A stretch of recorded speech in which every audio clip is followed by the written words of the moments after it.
Mēs redzam, ka Eiropā ir nepieciešams ļoti apjomīgas investīcijas.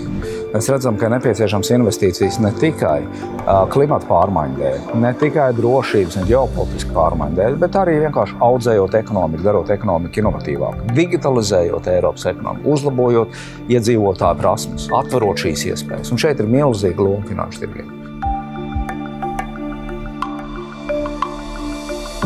Tas galvenais uzdevums būtu šīs robežas, kas nodala finanšu plūsmas un sagrupē tās tikai vienas valsts ietvaros, nevis pa visu eirozonu. Tās būtu jāmazina. Un tas ir ļoti, ļoti būtisks politisks lēmums. Tā ir gan banku savienība, tā ir gan kapitāla tirgus savienība. Visas šīs lietas ir jāizdara, jo tad ekonomika Eiropā iegūs jaunu elpu.